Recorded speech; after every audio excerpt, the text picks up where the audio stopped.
Nous nous sommes trompés dès le début sur notre modèle de développement. Nous avons péché par naïveté. Nous avons cru en la parole de l'ex-colonisateur.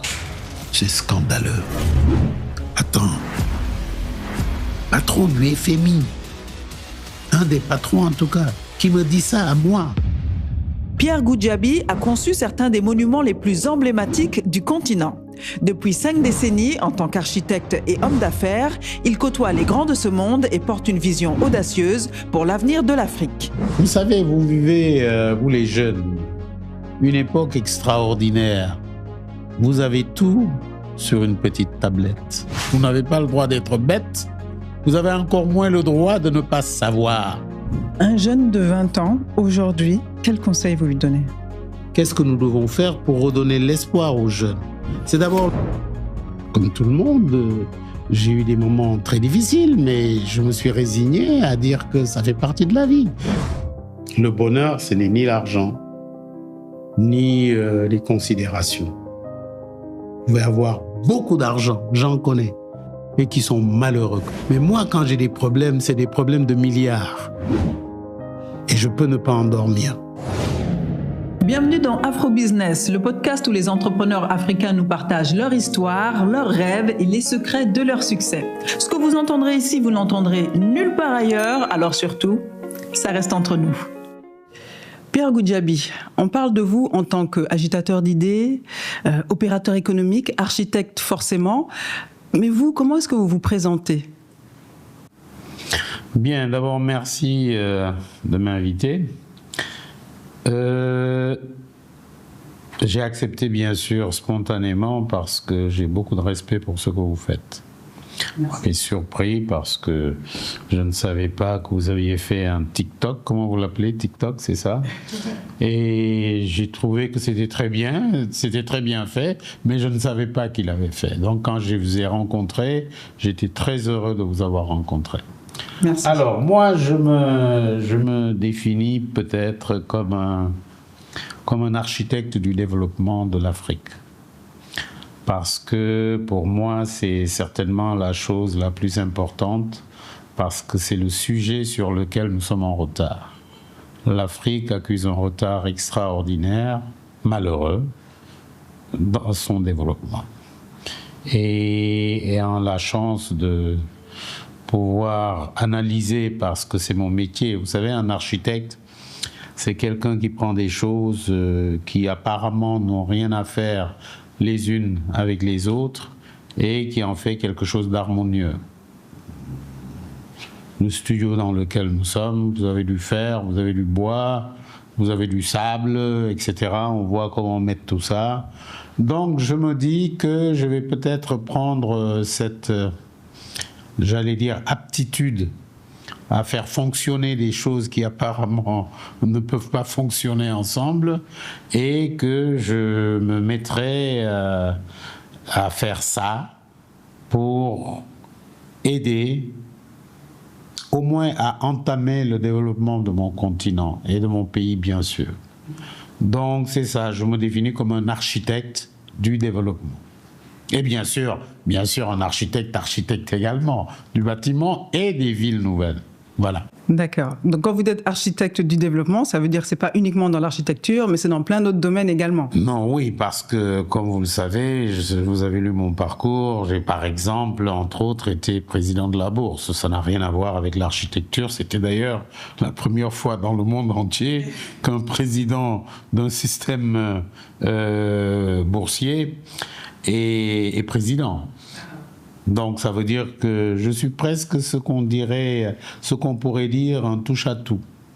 Parce que tout m'intéresse. Vous savez, quand j'étais très jeune, j'avais 7 ans déjà, on m'appelait l'homme... Mes cousins, mes grands cousins m'appelaient l'homme connaît tout. Parce que je voulais répondre à tout. Voilà. Alors, ce qui m'a surprise, c'est que on ne parle pas de Atepa l'entrepreneur. Dans tous les mots qui sont mis pour vous définir, je n'entends pas le mot entrepreneur. C'est dû à quoi ? Parce que je ne suis pas entrepreneur. Entrepreneur dans le sens du bâtiment, c'est quelque chose qui réalise ce que les architectes ont conçu. Donc moi, comme je dis, bon, excusez-moi du terme, je ne me salis pas les mains avec le ciment. Je donne les idées, je donne les instructions de ce qu'il faut faire pour que le bâtiment soit construit. Donc c'est l'entrepreneur, c'est celui qui construit. Moi, je ne construis pas. On m'a même fait un procès là-dessus, hein, vous le savez. Mais vous avez quand même votre entreprise. Vous avez créé un groupe. Oui, non, le groupe... Dans ce sens-là d'entrepreneur, en fait. Oui, entrepreneur dans le sens large du terme. Quelqu'un qui sait entreprendre. Exactement. Mais pas entrepreneur du bâtiment. Oui. Si on est d'accord sur ça, ben on est d'accord. Je suis entrepreneur. Je suis quelqu'un qui entreprend. D'accord. Mais alors, qu'est-ce qui fait, selon vous, avec l'expérience que vous avez, qu'est-ce qui fait qu'un entrepreneur réussit dans ses projets? Alors, il y a plusieurs facteurs. Je crois que le plus important, c'est certainement l'honnêteté dans ce qu'on fait. L'honnêteté dans ce qu'on fait et également savoir être patient. Il y a également, je devrais ajouter, aimer ce qu'on fait. Si vous faites quelque chose que vous n'aimez pas, vous ne pouvez pas réussir. C'est pas possible, vous êtes contraint. Beaucoup de gens disent, enfin, de plus en plus j'entends, les gens qui disent, oui, choisissez quelque chose où vous savez que ça va marcher, choisissez quelque chose en fonction des besoins du marché, plutôt que de choisir quelque chose que vous aimez. Je ne suis pas sûr. Vous savez, le marché, il est immense. Le marché, il est fait de gens qui, d'abord, savent entreprendre. Je l'ai dit d'ailleurs dans mon premier livre qui s'appelle « Oser ». Oser entreprendre. Il ne faut pas avoir peur de l'échec, parce que l'échec fait partie de l'entrepreneuriat. Vous ne pouvez pas. Les échecs, il faut les analyser et essayer de faire mieux. Quand vous faites ça, au bout de 2, 3, 4, 5 fois, ben vous êtes obligé pratiquement de réussir. Et il ne faut pas avoir peur, encore une fois, de l'échec, parce que quand on a peur, on ne peut pas bien faire. J'ai justement cette impression que vous n'avez pas eu beaucoup de peur. Moi, je n'ai peur de rien. Et je pars du principe que quand vous voulez bien faire et que... c'est ça, quand vous avez le désir de bien faire, et pas pour vous seul, de bien faire pour la communauté, pour tous. Il faut également avoir cette générosité-là qui est essentielle. Si vous n'êtes pas généreux, vous ne pouvez pas travailler pour les autres. Parce qu'être généreux, c'est d'abord un don de soi et ne pas se regarder. Donc, si vous travaillez honnêtement pour le bien de la communauté, le bien de tous, et que vous savez comment gérer votre objectif, vous ne pouvez pas ne pas réussir, c'est pas possible. Par contre, le chemin, il y a souvent des embûches, hurdles, comme on dit en anglais. Bon, il faut savoir comment les surmonter. Et ne jamais se laisser aller au désespoir. Donc, moi qui vous parle, j'ai eu plusieurs échecs. Il y a des choses qui n'ont pas marché. Il y a des moments où j'étais très inquiet. Mais j'ai persévéré. Vous pouvez nous donner un exemple d'un moment où ça a été vraiment dur, vous avez été inquiet, mais finalement vous vous êtes retrouvé? Oui, il y a un moment, un peu, ça fait longtemps quand même, il y a 35 ans, 30 ans, j'avais un client important qui est décédé. Et ça m'avait fait un très gros trou dans ma trésorerie. J'ai surmonté, j'ai parlé à mes employés, je leur ai dit, écoutez, on va serrer la ceinture pendant 6 mois, pendant 1 an, parce qu'il y a un imprévu. Et on l'a fait, et puis ensuite, au bout du compte, bon, on s'est relevé.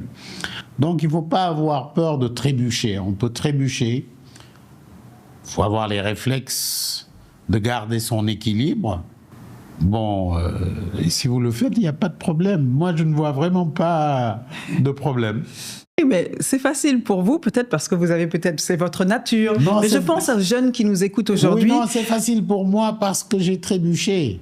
Ouais, ouais. N'ayez pas peur de trébucher, n'ayez pas peur de l'échec. Oui, mais d'où vous avez pris ces ressources-là, justement, pour vous dire, OK, c'est un coup dur, mais on va tenir. Je crois que c'est la conviction. Quand vous êtes sûr que ce que vous êtes en train de faire est d'abord bon pour vous et pour la société. Pour moi, l'un ne peut pas venir sans l'autre. Il faut toujours que l'objectif soit le bien-être des autres d'abord et de vous-même ensuite. Mais si vous voulez vous projeter toujours, ah oui, je veux gagner ci, je veux gagner ça, vous ne gagnerez rien de bon. Donc, est-ce que finalement, cette confiance-là, elle ne vient pas justement du fait que je sais que je fais bien? Ah oui, c'est surtout ça. Je sais que je fais pour le bien. Et je sais que je ne triche pas. Ouais. Et ça, forcément, ça donne de la confiance. Oui, ça vous dit, vous savez, vous nous dites que, oui, bon, quelque part, il y a Dieu qui veille, ses anges. Vous parliez de votre enfance, 7 ans, monsieur touche à tout, monsieur qui sait tout. Absolument, connaît tout, l'homme connaît tout. L'homme connaît tout. C'est comme ça que Parlez-moi de votre enfance, parce que on n'a pas beaucoup d'informations à ce sujet. Mais j'ai eu 2 enfances, si je puis m'exprimer ainsi. J'ai d'abord ma tendre enfance à Ziguinchor, dans les années 50, oui. Je suis né en 47.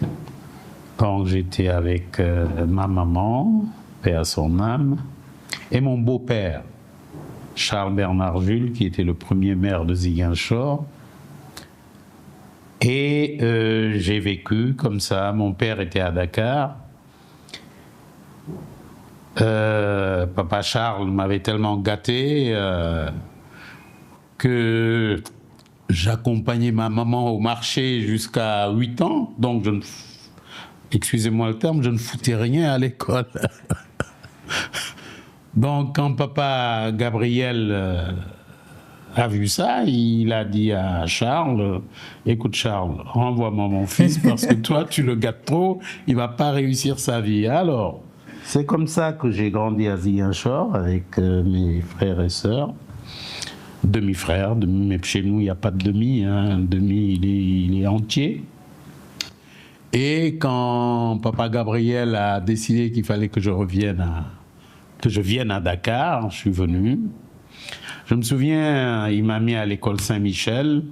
La première composition, j'étais déjà très âgé pour la classe, parce que jusqu'à 8 ans, j'accompagnais maman au marché. Et je suis venu, j'étais avant-dernier. Il a sorti la ceinture. C'est pas un exemple que je donne pour les parents, mais parfois il est bon de corriger les petits. Il a sorti la ceinture.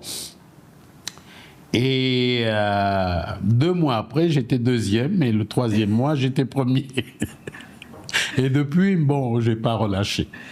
Donc voilà, je suis venu à Dakar.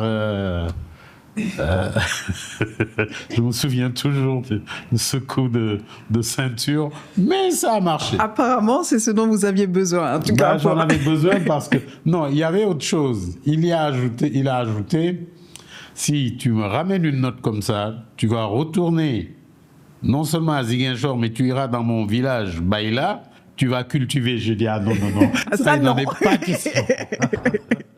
Alors, j'ai dit ça vraiment, il n'en est pas question, mais alors pas du tout.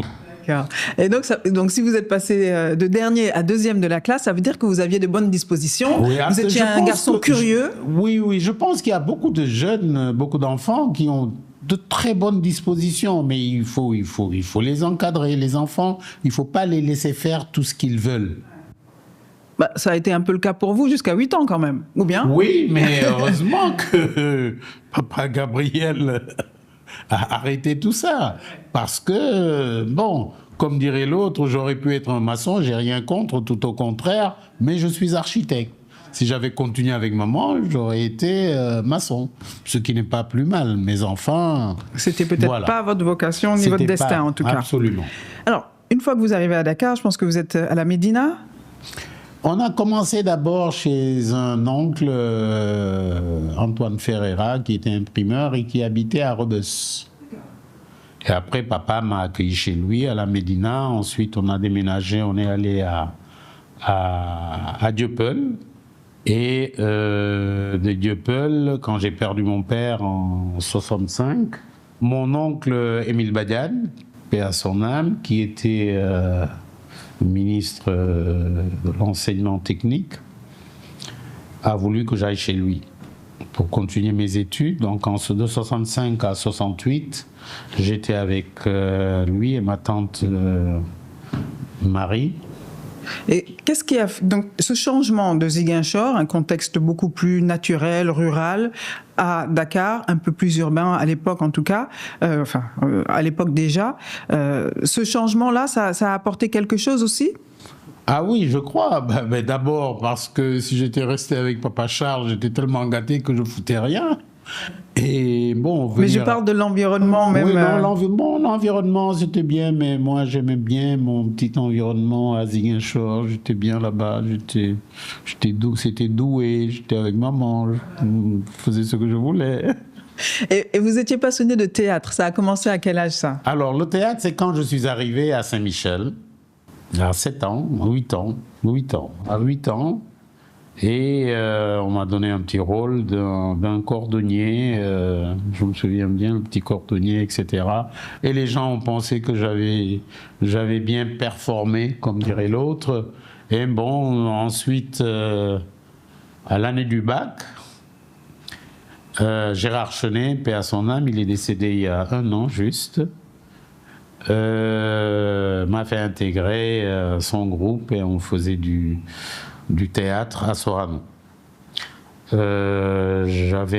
J'y ai tenu un rôle important, principal, dans ce qui était appelé les fiançailles tragiques de Djibril Tamsir Niane.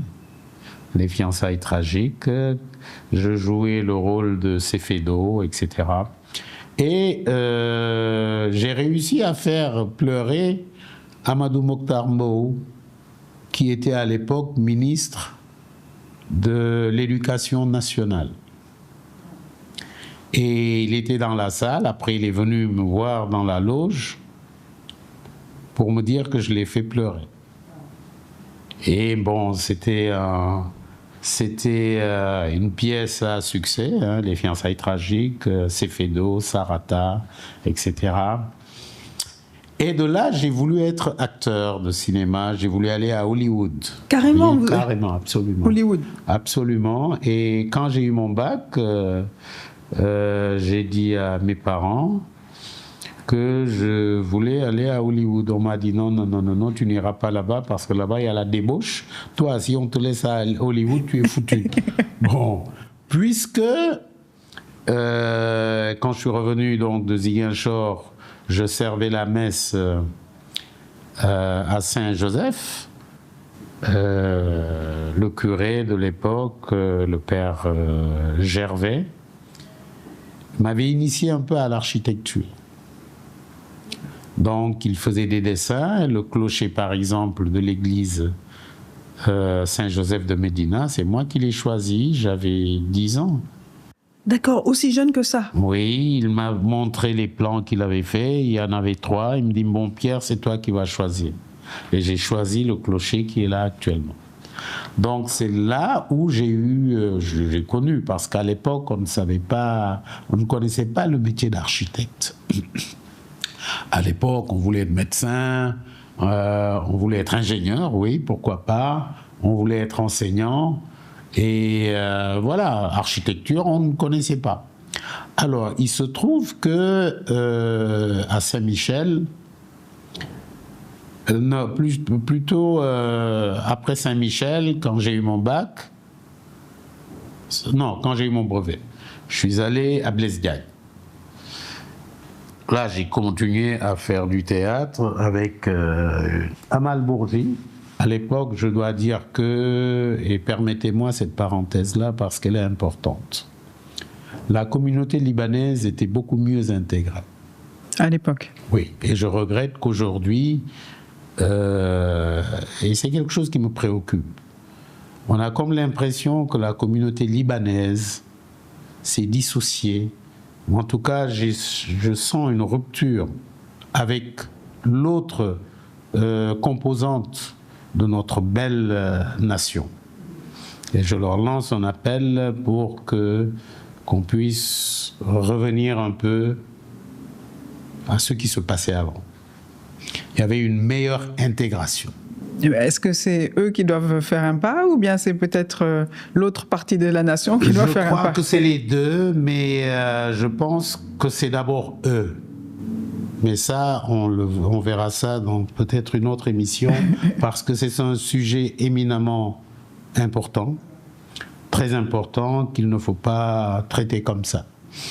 Moi, je suis très nostalgique de la belle époque, vraiment, où il n'y avait pas de scission. Regardez ce qui se passe aujourd'hui. Je le dis pour le déplorer. Il y a des quartiers où vous n'avez que des Libanais. C'est pas normal. C'est pas normal. Vous avez des immeubles, si vous venez, on vous dit il n'y a pas de place, vous voulez l'acheter. Non, un Libanais vient, on lui donne. Il faut que ça s'arrête. Comment on va arrêter ça? Je pense qu'il faut qu'on parle à l'autre communauté et que l'autre communauté nous parle. Mais je le dis parce que j'ai pas l'habitude de la langue de bois. Je le dis parce que c'est un danger qui nous guette. Demain, nos enfants pourraient avoir des problèmes avec une communauté avec laquelle on s'est toujours bien entendu et bien comporté réciproquement. Donc je le jette comme ça, hein, puisque vous m'interrogez et que ça m'est venu. Je suis vraiment nostalgique de cette belle époque où Chouker, par exemple, je vous donne un exemple, Chouker, paix à son âme. Chouker, un jour, bon, mon parcours professionnel, on en parlera. Je me suis chamaillé avec mon premier associé, que je nommerai pas parce que c'est un grand frère que je respecte beaucoup. Et j'ai claqué la porte, je sors et je tombe sur Chouker. Il me dit, Pierre, comment ça va? Je dis, oui, non, je viens de claquer la porte de là où je travaille. Je vais chercher un endroit pour installer mon bureau. Il m'a dit, écoute, j'ai des bureaux place de l'Indépendance, il faut les prendre. Comme ça, sans rien. Non, tu le prends. Bon, je me suis débrouillé autrement. Mais c'est vous dire un peu l'ambiance qu'il y avait et que nous n'avons plus. Mais enfin, revenons à notre sujet principal, n'est-ce pas? Donc... vous disiez Blaise Diagne? Blaise Diagne. Alors, Blaise Diagne, j'arrive, je salue d'ailleurs quelqu'un qui m'a très bien reçu à Blaise Diagne, qui était le grand Fati. Enfin, qui est toujours le grand Fati, parce qu'il est encore parmi nous, Yalna Yago. Et c'est lui qui était procureur, je crois. J'avais décidé avec Amal Bourgi, justement, de faire Blaise Diagne Flash, un journal. J'étais journaliste aussi. D'accord. Voyez-vous? Incroyable, vous avez tout fait. J'ai tout fait, ou presque. Donc, on a créé Blaise Diagne Flash. Et dans Blaise Diagne Flash, je parlais des métiers d'avenir déjà. Et je me souviens d'un journal que nous avons fait, et j'ai décidé de parler d'architecture. Et j'ai décidé de parler d'architecture. Je suis allé donc interviewer le père Gervais.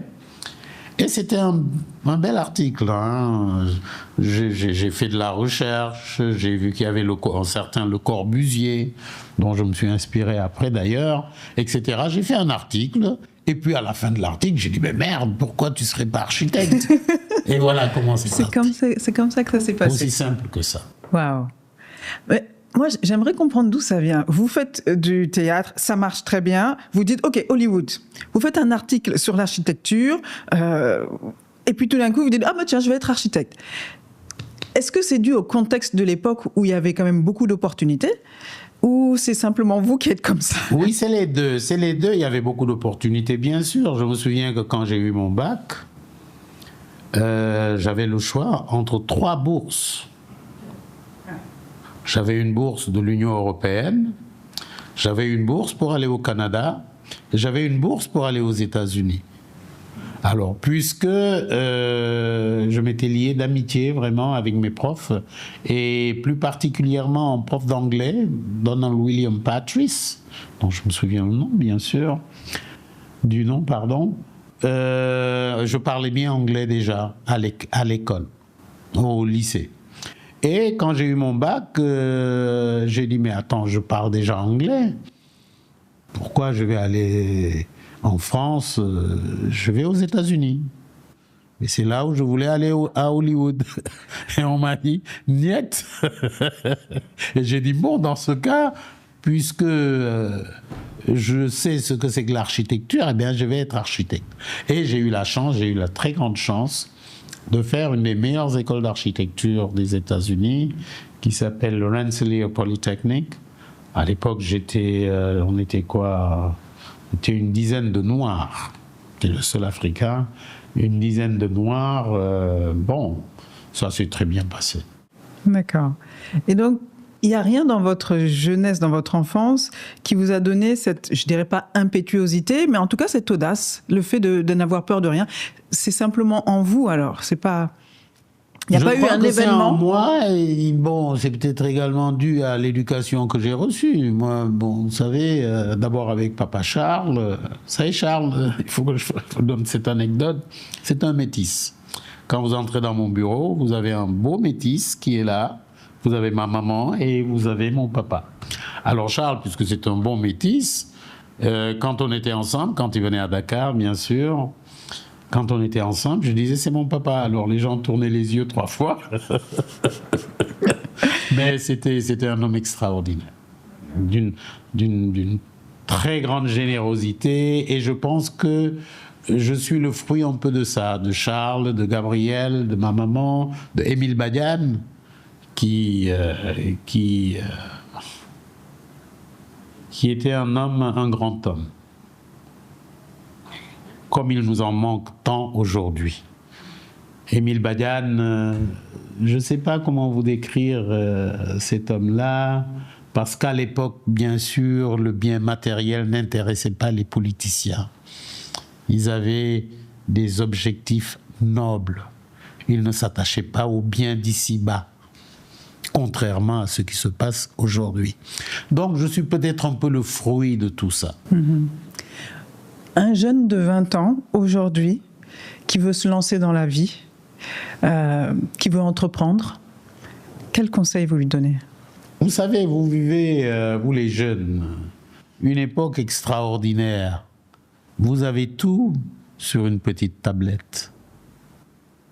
Vous n'avez pas le droit, non seulement d'être bête, vous n'avez pas le droit d'être bête, vous avez encore moins le droit de ne pas savoir.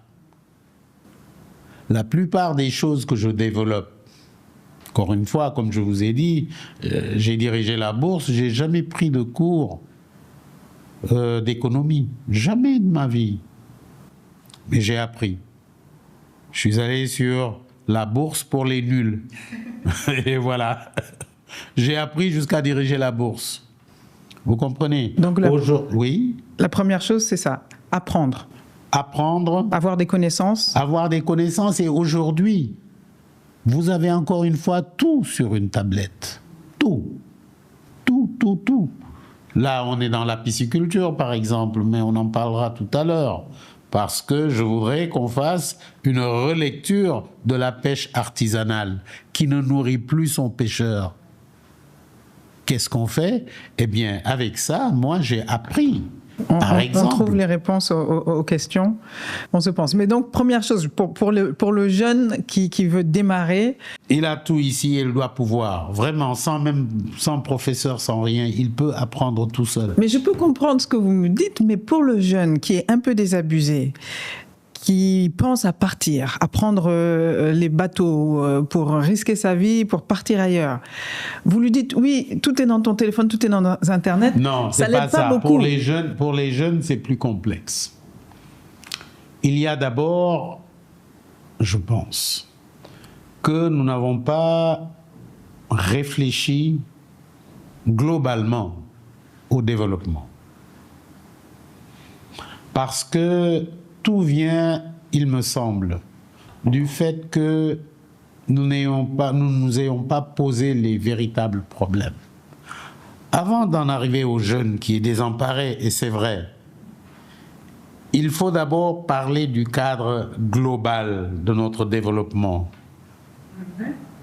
Parce que si vous prenez le problème par « ok, réglons ça », on n'y arrivera pas. Il faut une voir démarche les choses holistique. Merci beaucoup. Et quand on analyse, c'est quoi? Qu'est-ce qui se passe? Nous nous sommes trompés dès le début sur notre modèle de développement et également sur ce que nous devions faire pour être, je ne veux pas dire riche, mais pour ne pas être pauvre. Les autres se sont posé cette question-là, ils ont trouvé les réponses. Nous ne nous sommes jamais posé cette question-là. Et c'est la raison pour laquelle maintenant, moi, mon objectif déclaré, c'est de voir comment éradiquer la pauvreté. Donc, je vous disais il faut voir la chose de manière, comme vous dites vous-même, holistique.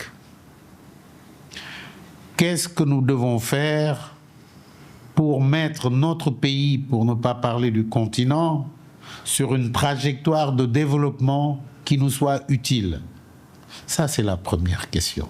Et je vous offrirai mon livre « Oser ».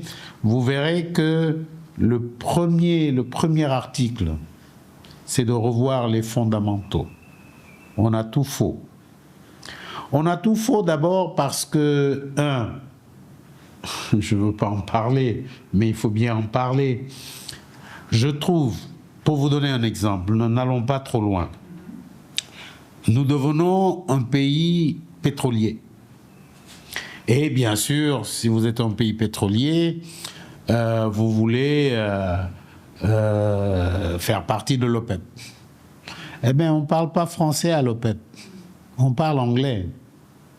Donc, vous ne pouvez pas, c'est fondamental, être un pays pétrolier, vouloir sortir le maximum de votre pétrole en le transformant éventuellement et surtout, heureusement, sans parler anglais, sans que vos populations ne parlent anglais. Donc, et c'est fondamental, et j'ai dit ça en France, il faudrait déjà dans l'éducation que nous faisons. Moi, si j'ai eu beaucoup de chance, c'est que j'ai parlé anglais très tôt. Oui, ça fait partie de mes chances. Donc, les fondamentaux, c'est quoi? Nous avons du pétrole, nous avons du gaz. Vous ne pouvez pas développer le pétrole et le gaz si vos populations ne parlent pas, en tout cas votre élite ne parle pas anglais. Et je ne peux que être d'accord avec vous, surtout que vous parliez d'Internet et que la grosse majorité des ressources sur Internet sont en anglais, en français aussi un petit peu, mais on est quand même dans un pays, par exemple le Sénégal, où la moitié de la population ne parle même pas français. Donc, et vous venez avec l'anglais, ok, je suis d'accord, au niveau macro, c'est bien, mais concrètement, comment est-ce qu'on... Tous ceux qui parlent français, et ils sont nombreux, devraient pouvoir parler anglais, parce que vous le savez mieux que moi. Vous savez que nous, nos méninges, notre cerveau de Sénégalais, il absorbe beaucoup de choses. Donc, nous avons déjà cette aptitude. Nous ne sommes pas comme d'autres pays ou d'autres peuples que je ne nommerai pas, mais nous avons cette aptitude-là. Et nous avons faim de ça. Vous savez, ça vous coûte la même chose de parler 2 langues, ou 3 ou 4. Ça vous coûte la même chose. Qu'est-ce que vous voulez dire par là? Mais il n'y a pas de... C'est pas un investissement, c'est uniquement une volonté. Mais c'est une volonté qui vient de là-haut. Et c'est pour cela, encore une fois, que je préconise que l'anglais soit la 2e langue de travail du Sénégal. Et je vais à Londres dans 2 semaines. J'ai même pris un rendez-vous avec un ancien Premier ministre britannique. Tony Blair? Non, je ne vous dirai pas le nom. Pour qu'il nous aide à rentrer dans le Commonwealth. Ah d'accord. Carrément. Vous voulez faire comme le Gabon? Comme le Gabon, comme le Rwanda. Mais regardez l'exemple du Rwanda. Une des raisons des succès de Kagame, je n'ai rien contre la francophonie, tout au contraire. Mais une des raisons du succès de Kagame, c'est qu'il parle anglais. Et tout le monde parle anglais maintenant en Ouganda. C'est une décision qu'on prend. On dit, écoutez, à partir de maintenant et dorénavant, tout le monde va parler anglais parce que, encore une fois, nous entrons dans l'économie du pétrole. C'est fondamental. Et c'est là où, pour en revenir aux jeunes qui est désespéré, si on ne règle pas les fondamentaux dès le départ, il continuera à être désespéré. Et vous savez, si vous analysez le fait que nos enfants prennent des pirogues, ils ne vont pas pour vendre de la drogue. Ils ne vont pas pour être ils vont uniquement pour chercher du travail. C'est aussi parce qu'on leur a vendu du rêve. Mais le rêve fait partie de la vie. C'est Oui, à nous de vendre c'est à nous de vendre le vrai rêve. Et c'est ce que je fais. Et le rêve africain, il est possible. Le rêve, il est possible. Il y en a un qui nous faisait rêver tous les jours. C'est mon papa, Maître Wade. Le président Wade nous faisait rêver. Et c'est pour cela qu'il est dans le cœur des Sénégalais. Et ces rêves, je vous dis, parfois il m'appelait à minuit. Pierre, qu'est-ce que tu fais? Je dis, je fais rien. Bon, ma femme dit, tu peux pas lui dire que tu dors. Je dis, non, il faut pas gâter mon hacheke. Je venais au palais et puis on discutait, on créait des rêves et on essayait de les réaliser jusqu'à notre fameux monument. On n'avait pas un centime pour faire le monument. Il m'a dit, Pierre, voilà, dans mon livre, tu as lu le livre? Je dis non. Alors, comment, tu n'as pas lu mon livre? J'ai dit non, monsieur le président, je ne l'ai pas lu. Il dit, bon, chapitre temps. Ça, c'était mes rapports. Avec Wade, on en parlera. On peut passer des heures à en parler. Il est magnifique, ce papa-là. Alors, il me dit, non, dans mon livre, voilà ce que j'ai dit. Est-ce que tu peux me faire ça? Je dis, bien sûr, monsieur le président. Vous savez, hein, on peut tout faire, nous. Et 2 jours après, je viens, voilà, on discute jusqu'à l'inauguration du monument de la Renaissance. Alors, on va en parler un petit peu parce que c'est quand même un monument qui, à l'époque, a fait parler, les gens disent oui, mais on devait mettre l'argent ailleurs. Mais c'est côté visionnaire, sur du long terme, c'est ce qui peut justifier qu'on se lance dans un projet pareil. Et aujourd'hui, on voit le succès et la référence, le symbole de ce monument partout en Afrique et même au-delà. Bon, parlez-moi, comment est-ce que ça s'est fait précisément dans votre tête? Comment donc Wade vous en parle et vous, comment est-ce que vous donnez naissance? Comment vous nourrissez l'idée? Ben, on discute, il me dit ce qu'il veut. Je suis son architecte et je lui dis oui, on va le faire. Donc, et je lui dis voilà là où il faut le faire. Parce que je passais souvent devant les mamelles, je lui dis, vous savez, vous avez rêvé d'un colosse qui vient des entrailles de la terre, nous avons déjà l'endroit. Il me dit, c'est où? Je lui dis, les mamelles. Et pour la petite histoire, quand j'étais aux États-Unis, bon, je faisais un peu tout, de la sculpture, de la peinture, etc. Parce que dans l'univers architectural, il faut faire toutes ces choses-là. Et je me souviens de la toute première sculpture que j'ai faite, c'était sur les mamelles. C'était une sculpture en fer avec les deux mamelles de Dakar. Et je lui ai dit, mais monsieur le président, on a un endroit idéal, c'est les mamelles. Il me dit, on y va. Donc on est allé visiter avec Mme Boy, oui, qui était ministre des Affaires étrangères, une très charmante et grande dame, s'il en est. Nous avons grimpé jusqu'au sommet et je lui ai dit, voilà, monsieur le président, est-ce que ça vous va? Il me dit, top. Et donc, il me dit, mais comment on va faire? On n'a pas d'argent. Je lui ai dit, monsieur le président, j'ai fait les calculs. Si on regarde l'ancienne piste qui est désaffectée, même si on doit l'utiliser, quand on a fait le tracé, techniquement, il nous faut 300 mètres. 150 mètres de l'axe de la piste. Et si nous respectons ça, il nous reste beaucoup de foncier. Nous allons faire une dation en paiement à des gens qui vont l'exécuter. C'est comme ça que ça s'est passé. Alors les gens n'ont pas compris, mais ça c'est normal. Les gens ont dit, je vais vous raconter une anecdote. Quand on a fini et que la polémique a commencé à enfler, Et le président m'appelle, il me dit Pierre, je ne tiens plus, quoi, vraiment, les critiques sont trop, et puis ces gens-là qui me disent que la cuisse de la femme est trop dénudée. Est-ce qu'on peut couvrir la cuisse de la femme? Je lui dis oui, monsieur le président, il n'y a pas de problème, je vais demander aux Coréens de me faire un devis pour couvrir la cuisse. Et on amène le devis, ça faisait 600 millions, 622 millions.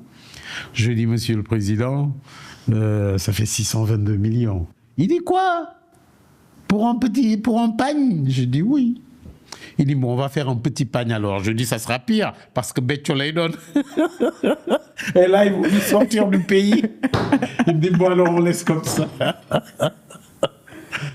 Donc voilà mes séries avec Wade, qui ne craignait rien, parce qu'au fond de lui-même, il voulait développer ce pays-là. Il avait cette ambition, et j'allais dire, cette générosité. Sans générosité pour l'autre, vous ne pouvez rien faire. En même temps, vous dites, notre génération a échoué. Et aujourd'hui, si on compare à 2000 l'avènement au pouvoir de Maître Wade, on ne peut pas dire que le Sénégal a forcément suivi le meilleur scénario possible. Oui, disons-le comme ça. C'est clair, je le dis tout le temps. Nous avons échoué. Qu'est-ce qui fait que vous avez échoué? Vous dites votre génération, c'est pour ça que je vous dis. Oui, non, on a échoué. Non, mais c'est clair. Écoutez. Et qu'est-ce qu'il faut faire différemment maintenant? Ok, ce qu'il faut faire différemment, qu'on le veuille ou pas. Moi, je crois que les remous que nous voyons depuis 1 an ou 2 dans la sous-région sont significatifs. Vous avez des jeunes qui disent non, il faut voir la coopération, le partenariat avec l'Occident autrement. Vous comprenez? Je pense que nos aïeux, enfin même pas nos aïeux, nos grands frères et nous-mêmes, nous avons péché par... je ne sais pas quel est le mot juste, mais nous avons été naïfs. Nous avons péché par naïveté. Nous avons cru en la parole de l'ex-colonisateur.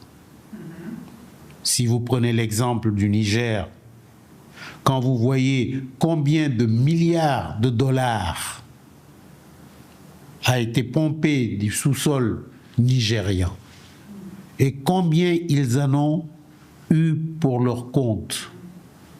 C'est scandaleux. Nous n'avons pas su négocier avec l'ancien ou l'ex-colonisateur. C'est la raison pour laquelle aujourd'hui, nous voyons tout ce remue-ménage.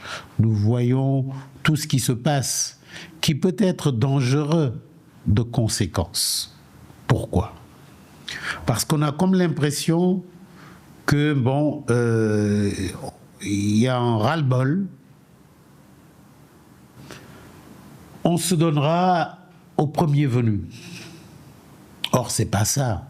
Il s'agit de l'avenir de nos nations. Il ne faut pas agir par impulsion. Pour une fois, n'agissons pas par impulsion. Prenons la tête, réfléchissons de la manière la plus froide possible sur l'avenir que nous voulons pour nos nations et plus particulièrement, puisque nous sommes des États ex-francophones qui se rebellent, qu'est-ce que nous pouvons sortir de cette rébellion qui soit positif? Et encore une fois, pour revenir aux jeunes désespérés, je pense qu'il y a un slogan qui est très simple pour nous sortir d'affaires. C'est transformer, encore transformer, beaucoup transformer, toujours transformer, pour parler comme Wade qui parlait du travail. C'est-à-dire ne pas se contenter de vendre nos matières premières à des prix souvent dérisoires, mais les transformer pour vraiment pouvoir profiter de la valeur ajoutée. Et c'est ça, ce n'est pas une... D'abord, ce n'est pas une simple affaire, mais c'est une affaire à faire. Et je l'ai démontré plusieurs fois. Quand, encore une fois, permettez que je le redise, parce que peut-être à force de le dire et de le redire, les gens comprendront. Vous avez à 600 km de Dakar de la bauxite à n'en plus finir.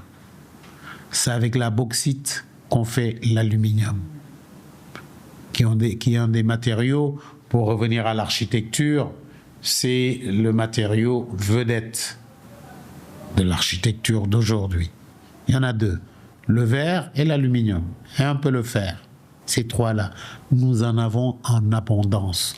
Alors pourquoi diantre laisser les gens prendre la bauxite, faire 15 000 kilomètres pour aller la transformer à Dubaï, refaire 15 000 kilomètres pour venir être vendue au Sénégal, alors qu'à côté, à 600 kilomètres, nous pouvons les transformer et les vendre au Sénégal et dans le reste de l'Afrique. Il en est de même, et je terminerai par là, il en est de même du fer. Nous avons un peu de fer à la Falémé. Mais nous avons un pays voisin dans lequel je travaille, la Sierra Leone, qui a peut-être, je ne sais pas, 30 ou 40% des réserves mondiales. La Sierra Leone est à 2 pas. Et, encore une fois, excusez-moi, mais puisque vous m'invitez et que j'avais décidé de ne pas trop parler, eh bien, je vais parler. Le minerai de fer de Sierra Leone, par exemple, à 850 km d'ici, vous avez le port de Pepel, qui est un port minéralier. Le fer fait 10 000, 15 000 kilomètres, comme la bauxite, pour être transformé et nous revenir. Je vais faire une petite parenthèse. Vous savez qu'il y a un indice de développement qui est basé sur le tonnage de fer par habitant. Les États-Unis, le pays le plus développé, jusqu'il y a une semaine, parce que les Chinois ont pris la relève, ils ont en moyenne 1 tonne de fer par habitant. Les Chinois, ils étaient à 600 kilos. 600 kg. Ils sont toujours... Ils ont augmenté quand même. Et maintenant, ils doivent être à 800. Et puisqu'ils sont beaucoup plus nombreux que les Américains, ils ont pris le lead. Le pays, depuis une semaine ou deux, le pays le plus riche au monde, c'est la Chine. Ce n'est plus l'Amérique. Or, nous, d'où viennent ces ressources, les matières premières, nous sommes à 50 kilos par habitant. Or, il a été démontré que si vous n'avez pas 200 kilos au moins par habitant, vous ne pouvez pas être développé, c'est pas possible. Bon, c'est un indice. C'est un indice qui est qui est très clair et qui vous montre le retard que nous avons pris. Alors, nous, ce que nous disons, si nous prenions ce minerai de fer de la Sierra Leone, cette bauxite de la Guinée. Pourquoi le Sénégal? Parce qu'on a découvert le gaz et le pétrole. C'est clair. Si on ne l'avait pas découvert, je ne serais pas là à démontrer ce qu'on doit faire. Nous avons du gaz et du pétrole.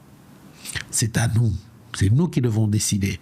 Et la petite histoire que je voulais vous raconter, c'est que, en ma qualité de président du Club des investisseurs, avec mon ami de la CNES, comment j'ai un trou de mémoire. C'est pas grave. Vous avez cité beaucoup de noms, vous avez une excellente mémoire. Vous pouvez oublier un, c'est pas grave. Ah non, mais c'est mon ami en plus. Bon, bref, je viens. Lame. Oh, Lame, tu m'excuses. Hein. Alors, avec mon ami Lame m'invite à une réunion avec les grands patrons du FMI. Non, on est là. Et le monsieur, dont je tairai le nom, charmant par ailleurs, et sûr de lui, nous dit, écoutez, les Sénégalais, ne vous faites pas d'illusions. J'ai des témoins. Hein. Ne vous faites pas d'illusions. Votre pétrole et votre gaz ne changera pas grand-chose dans votre économie. Attends, le patron du FMI, un des patrons en tout cas, qui me dit ça à moi. Quels étaient les arguments pour justifier ça? Moi, j'ai compris ces arguments. Quand il a dit, j'ai dit, arrêtez s'il vous plaît, je sais de quoi vous parlez. J'ai dit, vous savez, monsieur G, vous avez parfaitement raison. Vous avez parfaitement raison. Notre pétrole et notre gaz ne vont rien changer dans notre économie. Mais comme on dit en mathématiques, si et seulement si nous vous écoutons. Alors là, c'est vous qui allez m'écouter. Je dis, vous savez, dans votre comptabilité, pour qu'on rembourse tout ce que vous nous donnez, vous avez estimé le gaz à 1,25 € le mètre cube. Effectivement, si on fait ce calcul-là, on va vous rembourser toutes les dettes, il nous restera un peu d'argent, oui, mais ça ne changera pas notre économie. Mais moi, monsieur le directeur, je viens de la Sierra Leone où je négocie une mine de fer. Quand je l'aurai, le gaz, on l'a, mais au lieu de faire comme vous, de le vendre 1,25 €, voilà ce que je souhaite, moi, opérateur économique sénégalais, que nous en fassions. Si j'achète de la mine que j'essaie de contrôler 2 tonnes de minerai de fer, je l'achète 200 $. Si je l'amène au Sénégal, je prends 30 mètres cubes de gaz. Dans vos calculs, ces 30 mètres cubes de gaz, vous l'avez comptabilisé 45, 48 $. Ou euros, c'est la même chose aujourd'hui. Allons jusqu'à 50. Ça veut dire quoi? Moi, j'ai besoin des 30 mètres cubes pour transformer mes 2 tonnes de minerai de fer ici à Dakar, parce que c'est pas loin. Le transport, il est presque gratuit. Avec donc 30 mètres cubes de gaz, je sors 1 tonne de fer.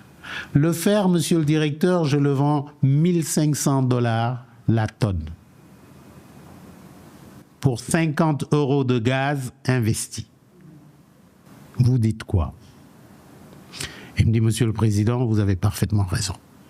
Je dis, puisque c'est vous qui le dites, allez dire à nos dirigeants qu'au lieu de vendre le gaz, on peut en vendre un peu pour vous rembourser. Mais j'ai vu les chiffres. Nous en avons assez pour transformer pratiquement toutes les matières premières qui nous entourent dans les 100 ans qui viennent. C'est ça le développement, monsieur le directeur. Et comment on fait pour ne pas passer à côté? Parce que les richesses en Afrique, elles ont toujours été là. Aujourd'hui, au Sénégal, c'est le gaz et le pétrole, certes, mais on est un continent très riche. Les richesses, les ressources, les matières premières, elles ont toujours été là. Et l'Afrique n'a pas encore atteint le stade de développement. Je dis l'Afrique parce que c'est plus simple d'utiliser ce mot générique. Donc, moi, je veux bien, mais je veux aussi concrètement, vous êtes un grand visionnaire. Vous n'avez pas peur, vous êtes très audacieux, vous êtes un très bon négociateur aussi. J'aimerais bien que vous me donniez quelques trucs de négociateur, apparemment. Mais au niveau un peu plus micro, des jeunes ou moins jeunes qui se battent tous les jours pour faire marcher leur business, je veux dire, tout ça n'intervient pas dans leur quotidien. Tout ça se résume. Vous savez, quand j'ai vu l'autre jour, quelqu'un m'a dit, oui, mais tous les immeubles qui sont en train de se construire à Dakar, ça va être vide. J'ai dit oui. Tout dépend de la richesse nationale. Et quand vous allez changer les fondamentaux, quand, par exemple, encore une fois, vous allez faire du Sénégal un hub pour le fer, un hub pour faire de l'aluminium. Je prends que ces deux-là. Mais vous transformez toute la donne. Parce que, encore une fois, les chiffres dont nous parlons sont extraordinaires. Et ce sont ces chiffres-là qui vont nous sortir de la pauvreté. Le problème que nous avons, c'est quoi? Nous devons nous partager la pauvreté. Si maintenant vous fabriquez la richesse, et on peut le faire, après je vous dirai comment, mais vous allez partager la richesse et plus personne ne prendra de bateau. C'est les autres qui vont prendre des bateaux pour venir. Et je vous ai expliqué comment. Encore une fois, n'ayons pas peur. C'est la raison pour laquelle, au Club des investisseurs, un des projets que nous avons, qui est un projet que nous avons mis sur la table, c'est justement ce projet de faire un hub minéralier du Sénégal. Ça nous prendra 5 ans, 6 ans, 10 ans, qui sait. Mais est-ce que vous savez que sur un rayon, et c'est pas moi qui le dis, c'est le fonds GIP, sur un rayon de 960 km de Dakar, vous avez 26 milliards de tonnes de minerai de fer. 26 milliards. Si vous le transformez, vous parlez de 1400 milliards de dollars. Ou plus. Je ne sais même pas, les chiffres sont tellement faramineux que c'est ces chiffres-là qui vont nous sortir de la pauvreté, rien d'autre. Et il suffit simplement de prendre la décision ici et ailleurs. D'autant plus que nous avons la ZLECA qui voudra que quand vous faites cette tasse de Hataya, que vous puissiez faire ça ici et que vous puissiez vendre ça à travers toute l'Afrique sans taxe, sans douane. Qu'est-ce qu'on fait pour ça? L'Union européenne, le G7 plutôt, et notre président y était, il a été invité d'honneur il y a 1 an et demi, a décidé de mettre 600 milliards de dollars pour contrecarrer l'influence de la Chine. J'ai rien contre la Chine. J'avais un bureau là-bas pendant 6 ans à Pékin. Mais bon, c'est le développement. On prend chez celui qui vient. Si maintenant le G7 veut faire la guerre à la Chine en Afrique, mais c'est tout bénef pour nous. Qu'est-ce que nous devons faire pour que ce flux de 600 milliards puisse nous servir, nous, à transformer in situ nos matières premières. Et c'est là où nous avons, ce n'est pas un secret, nous sommes en rapport avec, par exemple, le prince Ben Sultan, MBS, Mohamed Ben Salman. Ben Salman, pardon, Sultan c'est son père, qui sur le principe est d'accord pour que nous puissions revoir ce que Valéry Giscard d'Estaing appelait de son temps, oui, vous n'étiez pas né, s'il vous plaît. Oui, à peine. Ce que Valéry Giscard d'Estaing appelait le trilogue. Le trilogue, selon Giscard, c'était de prendre la technologie française, parce que quand même on peut les aimer ou ne pas les aimer, ils ont une des meilleures technologies au monde. Et le know-how, le savoir-faire, utiliser l'argent des Arabes pour transformer, faire les transformations qu'il faut en Afrique, notamment transformer leurs matières premières. Je ne fais qu'une relecture du trilogue de Giscard. Ouais, 50 ans après. Alors, aujourd'hui, un peu moins quand même. Giscard, c'était les années 70 40. Oui, un peu plus. 50 ans après, oui, pourquoi pas. Je dis qu'il faut en faire une relecture. Le G7 décide de mettre autant d'argent, c'est tant mieux. Nous avons pu convaincre le prince pour lui dire, bon, écoutez, le terrain est presque vide aujourd'hui. Qu'est-ce qu'on fait pour faire une relecture de ce fameux trilogue? D'autant plus que je sais très bien qu'il est très bien avec Macron. Okay, parce Comment faire? On n'en a pas vu beaucoup d'applications de ce trilogue. Non, il n'y a pas eu d'application du tout, parce que Giscard est parti malheureusement avec son trilogue et personne n'a voulu en faire une relecture. Moi, je souhaite qu'on en fasse une relecture. Pourquoi? Parce qu'effectivement, les pays du Golfe, l'Arabie Saoudite pour ne pas la nommer, ils ont énormément d'argent qu'ils veulent investir. Or, notre fameuse route de l'acier et de l'aluminium, c'est de l'investissement extrêmement rentable. C'est comme ça qu'il faut voir la donne. Et c'est en faisant des investissements rentables que nos enfants seront riches et ne prendront plus de pirogue. il n'y aura plus le désespoir. Mais tout ça, encore une fois... À condition que les richesses soient bien réparties. Non seulement ça, mais que nous ayons de la bonne gouvernance et qu'également nous éradiquions la corruption dans notre pays. Vous comprenez? Ça fait beaucoup de préalables. Oui, mais on peut les régler. C'est beaucoup de préalables. Non, il n'y en a pas beaucoup, il y en a 3 ou 4. Oui, mais ils sont solides. Ils sont solides, mais c'est justement avec la détermination de ces jeunes que je vois aujourd'hui. Il faut qu'on leur dise non, ne partez pas. Vous partez, ça sera pire là-bas. Mais si vous restez et que vous battiez, normalement, je ne dis pas d'aller brûler les pneus, j'ai dit de rester, de prendre la connaissance, d'apprendre. C'est l'éducation. Vous savez, on a parlé pendant 1 heure, on n'a pas parlé de l'essentiel, parce que l'essentiel, c'est l'éducation. On l'a dit dès le début, que le savoir, la connaissance, on en a parlé dès le début. Oui, mais on n'a pas parlé de l'éducation. OK. Le système d'éducation. Le système d'éducation. Parce que, comme je l'ai dit il y a 10 ans dans Oser, vous ne pouvez pas continuer à faire ce que nous faisions quand j'avais 8 ans, quand j'avais 7 ans, ce que je vous racontais, l'homme connaît tout. Vous ne pouvez pas, on ne peut plus aller au tableau noir avec la craie blanche pour apprendre aux enfants. Vous avez ça, le e-learning, le e-education. C'est ça qui va nous sortir d'affaires. Apparemment, ça a pas mal marché, le tableau noir avec vous, parce qu'aujourd'hui, le niveau de nos enfants est plutôt inférieur à ce qu'il était il y a 30 ans. C'est vrai, mais parce que, encore une fois, on n'a pas voulu utiliser les outils dont nous disposons aujourd'hui. Avant, il n'y avait que la craie et le tableau noir. Mais aujourd'hui, encore une fois, j'étais au forum du e-learning Africa. Nous avons tout pour généraliser la connaissance. Est-ce qu'il n'y a pas un problème de mentalité aussi? Est-ce que nos jeunes ne sont pas désabusés? Et est-ce qu'une partie d'entre eux aussi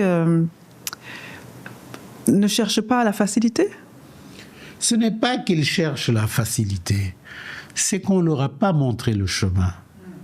Et c'est ça le désespoir. Et c'est la raison pour laquelle je dis il nous faut faire les états généraux de la jeunesse. Mais le mieux, moi je crois à l'exemple. Et vous êtes un exemple de réussite.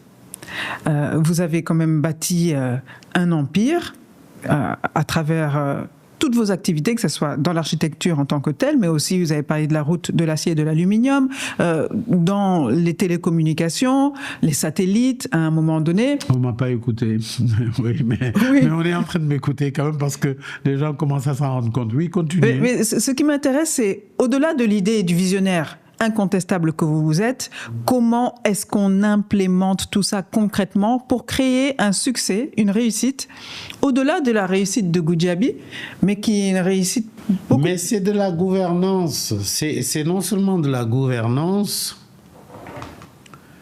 mais de la programmation globale. Vous, est-ce que vous aviez une vision pour votre entreprise? Je parle au niveau de l'entreprise. Bien sûr. Alors, c'est ça qui m'intéresse. Pour votre entreprise, vous vous dites, OK, vous quittez votre premier employeur, vous trouvez vos propres bureaux, vous montez votre propre cabinet. Qu'est-ce que vous vous dites? Déjà, quel est l'état d'esprit? Quels sont les premiers pas? Comment ça se passe? Mais je me dis d'abord qu'il faut travailler dur. Je ne veux pas venir sur ce qui m'a fait claquer la porte. Mmh. Bon, vous pouvez en parler, hein, si c'est pas... Non, on est encore... Non, les braises sont encore chaudes ou... Non, c'est que, bon, c'est des choses qui arrivent. J'ai claqué la porte et je me suis dit, Pierre, tu vas travailler dur et honnêtement pour gagner ta vie. Et comme disait Cheikh Mohamed de Dubaï, je me suis dit que la limite, ce n'est pas le ciel. Le ciel, c'est le commencement. Déjà, change la donne. Et je me suis dit que oui, si tu travailles sérieusement et honnêtement, xaalis kenn du ko lijjanti dañ koy liggéey. Si tu mets ça dans ta tête et que tu n'es pas là à faire des coups, parce que les coups, vous savez, comme je dis, par la grâce de Dieu, je fête mon 50e anniversaire parce que j'ai toujours tout mis dans la droiture. Le 50e anniversaire du groupe Atepa. Oui, enfin, disons de mon entrée en architecture. Le groupe, il est un peu moins. Le groupe, il a 35 ans, 30 ans. Donc, mais ça fait 50 ans que je travaille. Et encore une fois, comme je dis souvent, quand j'ai fait la Banque centrale, j'avais 29 ans. Et à l'époque, à Dubaï, je vous ai donné le truc de Cheikh Ahmed, l'immeuble le plus haut, il faisait 10 étages. Nous, on était à 23. Et presque 45 ans après, les 23 niveaux sont toujours l'immeuble le plus haut de Dakar. À Dubaï, ils sont à 200 étages. Voilà l'état des lieux. Nous manquons d'ambition et de structuration de l'ambition. Cheikh Mohammed, quand il a dit « Sky is the beginning », il s'était dit voilà ce que je veux faire de Dubaï. Et il l'a fait. Et c'est encore une fois la gouvernance. Et la tête. Si la tête donne la bonne direction, il n'y a pas de problème. Vous êtes un bon manager aussi ? Vous arrivez à motiver vos équipes, à créer une culture d'entreprise pour que les gens vous suivent ? Mais sinon, ce n'est pas possible. Comment vous faites ? Quels sont vos secrets ? Quels sont les... Demandez à mes collaborateurs. Ils vous diront d'abord que je ne suis pas facile. Je suis très dur, très difficile. Très exigeant. Très exigeant, et ils le comprennent et ils l'acceptent. C'est ça la force de notre groupe. Ils l'acceptent. Je suis presque un tyran au travail. Et ils le savent. Et ils le savent. Parfois, ils passent à minuit, 1h, ils voient que mon bureau est allumé. Et ils disent, bon, si lui, il fait ça à son âge, nous ne pouvons pas faire moins. Donc, c'est ça. Donc, il y a... Pour répondre à votre question, parce que c'est ce qui me préoccupe également, qu'est-ce que nous devons faire pour redonner l'espoir aux jeunes ? C'est d'abord leur dire que oui, n'ayez pas peur, c'est encore possible. Seulement, soyez un peu patient. Mais en étant patient, faites de votre éducation une priorité. N'allez pas très vite travailler. Si j'avais fait ça, bon. Comme on dit, le Coran a dit, allez chercher la connaissance, même s'il faut aller jusqu'en Chine. Vous, la connaissance, elle est là. Prenez-la. Mais c'est aussi dans l'action qu'on acquiert la connaissance. C'est-à-dire, il ne faut pas rester qu'au niveau théorique. Je pense que c'est aussi important de nos jours. Oui, c'est très important, mais c'est là où vient le rôle de l'État. Et si vous voyez ce ras-le-bol-là des jeunes qui en ont marre, c'est parce que l'État ne fait pas son travail. L'État, pour moi, la priorité des priorités, c'est l'éducation. Et qu'on refusez que vos enfants arrêtent leurs études. Il faut le refuser. Mais c'est pour ça aussi, il faut bien que, et c'est important ce que je vais vous dire, que nous puissions orienter nos élèves et étudiants vers ce qui peut leur apporter du travail. Moi, j'étais choqué un jour quand une de mes filles m'a présenté une nounou pour un de mes petits-enfants. Elle a fait 3 ans d'université. Et elle est nounou. Bac plus 3, nounou. Parce que nous n'avons pas su orienter les jeunes. Il ne faut pas leur laisser faire ce qu'ils veulent. Il faut leur dire, si tu veux être utile à ton pays, et eux tous, ils veulent être utiles à leur pays. Fais un petit sacrifice. Fais un petit sacrifice. Oriente-toi vers les filières techniques. Nous allons vers le pétrole et le gaz, nous y sommes déjà.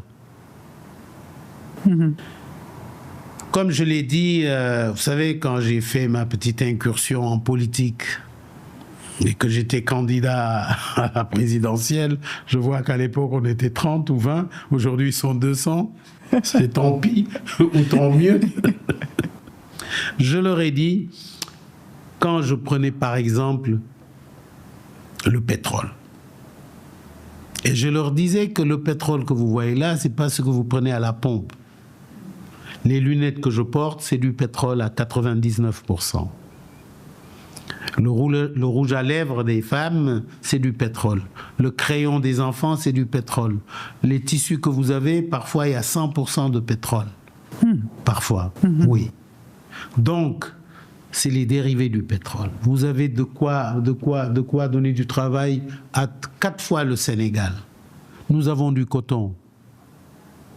J'ai reçu l'ambassadrice en ma qualité de président du club. Je reçois tous les jeudis les ambassadeurs des pays avec lesquels nous travaillons. J'ai reçu l'ambassadeur du Pakistan. Je lui ai dit, nous avons pour ambition de faire Cotton City. Une cité où on va prendre notre coton, on va le transformer, on va faire des habits qu'on va exporter vers les États-Unis ou vers le reste de l'Afrique. Pourquoi? Parce qu'il y a 5 ans, j'ai appelé mes amis tailleurs. Je leur ai offert un petit truc pour pouvoir aller voir ce qui se passe en Inde. Ils sont allés faire 10 jours en Inde. Ils ont vu qu'avec le prix d'une 4x4, maintenant d'ailleurs, ce n'est plus des 4x4, c'est des 8x8. Excusez du peu, mais des 8x8 avec l'argent de qui? Mais enfin, ça c'est un autre sujet. C'est des 8x8. Avec le prix d'un 8x8 ou d'une 8x8, vous pouvez prendre le coton, une petite entreprise familiale, et sortir un t-shirt à la fin. C'est ça le développement. Quand ils sont revenus, ils m'ont dit et j'ai dit à l'ambassadeur du Pakistan, écoutez, nous voulons faire une coopération avec vous pour créer Cotton City. La semaine prochaine, ils vont revenir avec le cahier des charges, avec le projet de Cotton City. Parce que vous avez au moins 1, 2, 3, peut-être 4 millions de personnes qui vivent du tissu. C'est comme ça qu'on éradique la pauvreté. Qu'est-ce que nous allons faire pour qu'à Cotton City, puisque nous avons du coton de la Sodefitex, je sais qu'il y a un Turc qui achète pratiquement la moitié du coton. J'ai pris rendez-vous avec lui la semaine prochaine pour lui dire, papa, le coton là, bon, tu vas prendre la moitié, mais l'autre moitié, qu'est-ce qu'on fait pour que tu le développes ici? C'est ça qui va nous faire sortir de la pauvreté. Rien d'autre. Transformer, encore transformer, beaucoup transformer, toujours transformer. Et ça dans tous les secteurs, parce que vous parliez aussi de Financial City, au niveau de l'actuel port de Dakar. Là, il y a Cotton City, il y a la route de l'acier et de l'aluminium. Il y a également et surtout ce que je vous ai dit tout à l'heure. Comment faire une relecture de la pêche artisanale? C'est très bien beau, c'est beau les photos qu'on prend de nos pirogues avec les décorations. Vous le savez mieux que moi. Les immigrés, la plupart d'entre eux, c'est des fils de pêcheurs. Parce qu'ils ne trouvent plus le poisson. D'abord, on a fait des accords bidons. Et je le répète, des accords bidons avec l'Union européenne, qui pour des miettes, pour, je crois, 15 milliards de francs CFA tous les 5 ans. Oui, vérifiez ce que je vous dis. Prennent l'autorisation, pour ne pas dire le contrat de pratiquement piller nos ressources. Alors qu'est-ce que j'ai dit? J'ai dit, nous, le club des investisseurs, nous allons faire un chèque de 15 milliards. C'est tous les 5 ans. On négocie avec les banques et qu'on nous laisse nous négocier avec les gens. Et vous parliez de négociation, qu'il m'arrivait d'être fin négociateur. Je redonne encore une fois pour attendre que quelqu'un me dise que c'est pas vrai. Quand on a négocié le zircon, le ministre qui m'entend, mais c'est pas de sa faute, il savait pas, a signé 80 millions de dollars pour qu'on laisse une société qui a changé d'ailleurs exploiter notre zircon pendant 50 ans. 80 millions de dollars. J'ai dit au président, laissez-moi aller négocier, je suis votre conseiller spécial.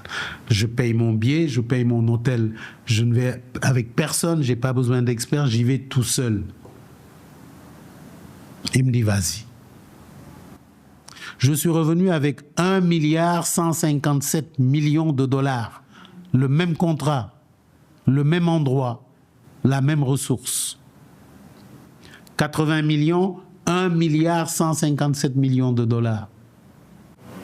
C'est le fait d'être sûr de soi. Absolument. Et également, attention, il faut également...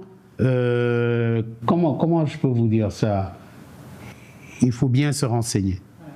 Le renseignement, c'est tout. Et savoir à quoi sert le zircon. Je ne savais pas. Quand le président Ouad me l'a dit, parce qu'on devait faire une ville et il y avait le zircon, je lui ai dit, mais président, c'est quoi le zircon? Il dit, débrouille-toi, va voir, je crois que c'est le truc qu'on met dans les montres, c'est le faux diamant, etc. Et quand je suis allé sur Internet, encore une fois, j'ai vu que même dans l'industrie aéronautique... Partout, il y a du zircon. Merci. Quand j'ai su ça, j'ai dit aux gars, écoutez, vous vous moquez de nous. Vous vous moquez de nous. 80 millions pour tout ce qu'on vous donne. La minute d'après, on était à 200 millions de dollars. Quand on est arrivé à 400, ils m'ont regardé, on s'occupe de vous. C'est comme ça que ça se passe. J'aurais dit oui, je pouvais empocher 100 millions de dollars. 100 millions de dollars, c'est 600 milliards, c'est rien pour ces gens-là. J'ai dit, niet, vous ne pouvez pas m'acheter. Et on est allé jusqu'à 1 milliard. Donc c'est ça, et quand je vous parle d'éradiquer la corruption, il faut que les gens qui se laissent corrompre sachent que c'est leur corruption qui tue nos jeunes dans les océans. C'est ça, rien d'autre. Mais enfin, continuons. Vous avez justement fréquenté beaucoup d'hommes politiques parce que vous ne pouvez pas accompagner les présidents et vous avez travaillé avec tous les présidents du Sénégal, sans exception jusqu'à présent. Donc vous êtes aussi dans ce milieu-là où il y a de la corruption. Je ne dis pas que vous êtes dedans, mais vous avez travaillé dans tout ça, autour de tout ça, on va dire. Et vous avez une connaissance et une vision assez, je pense, claire de ce qui se passe vraiment. Vous restez optimiste en connaissant tout ça? Vous pensez qu'on peut encore s'en sortir en tant que pays, en tant que peuple, en tant que continent? Moi, quand je vois le ras-le-bol des jeunes, encore une fois, je leur lance un appel, ne brûlez pas, ne pillez pas. On vous a compris. Faites de l'éducation. Votre pneu a brûlé. Et vous allez voir que les choses vont changer parce qu'effectivement, eux tous, ils vous ont compris. Pourquoi vous pensez que le jeune-là a autant de succès? Que je nommerai pas parce qu'ils vont penser que je lui fais encore de la publicité. Mais moi, ma question, c'est plus sur l'optimisme. Qu'est-ce qui vous rend optimiste aujourd'hui? Ce qui me rend optimiste, c'est que les gens sont conscients du fait que ça ne peut plus continuer comme ça. Et c'est ça qui me rend optimiste. Et je sais que dans 5-6 mois, bon, les choses vont changer. D'une manière ou d'une autre.